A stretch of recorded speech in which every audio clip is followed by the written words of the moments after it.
What pollutes your life? After that, Pharisees and religion scholars came to Jesus all the way from Jerusalem, criticizing, "Why do your disciples play fast and loose with the rules?" But Jesus put it right back on them. Why do you use your rules to play fast and loose with God's commands? God clearly says, respect your father and mother, and anyone denouncing father or mother should be killed. But you weasel around that by saying, whoever wants to, can say to father and mother, what I owe to you I've given to God. That can hardly be called respecting a parent. You cancel God's command by your rules. Frauds. Isaiah's prophecy of you hit the bullseye. These people make a big show of saying the right thing, but their heart isn't in it. They act like they're worshipping me, but they don't mean it. They just use me as a cover for teaching whatever suits their fancy. He then called the crowd together and said, listen and take this to heart.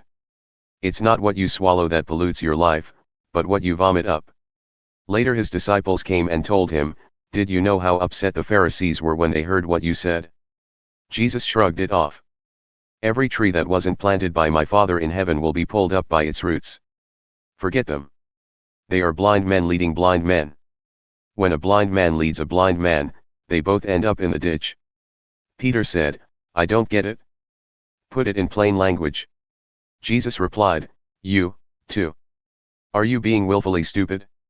Don't you know that anything that is swallowed works its way through the intestines and is finally defecated? But what comes out of the mouth gets its start in the heart.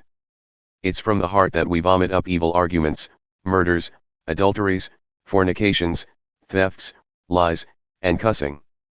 That's what pollutes. Eating or not eating certain foods, washing or not washing your hands, that's neither here nor there. Healing the people. From there Jesus took a trip to Tyre and Sidon.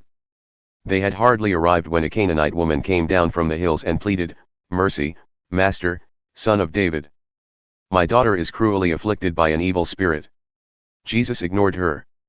The disciples came and complained, now she's bothering us. Would you please take care of her? She's driving us crazy. Jesus refused, telling them, I've got my hands full dealing with the lost sheep of Israel. Then the woman came back to Jesus, dropped to her knees, and begged. Master, help me.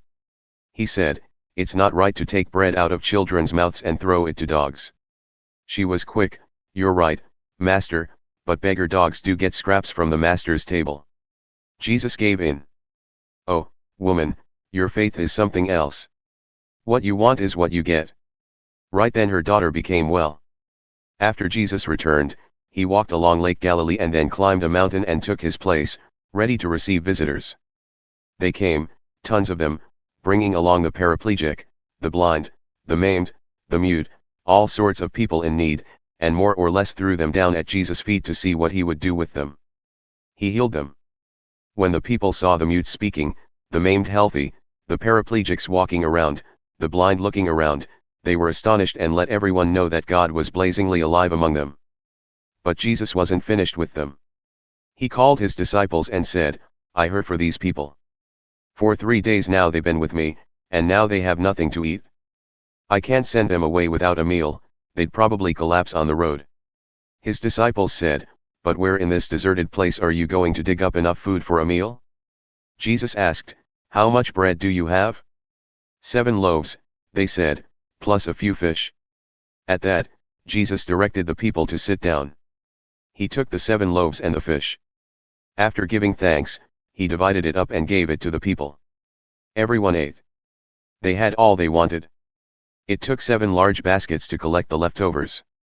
Over 4,000 people ate their fill at that meal. After Jesus sent them away, he climbed in the boat and crossed over to the Magadan hills.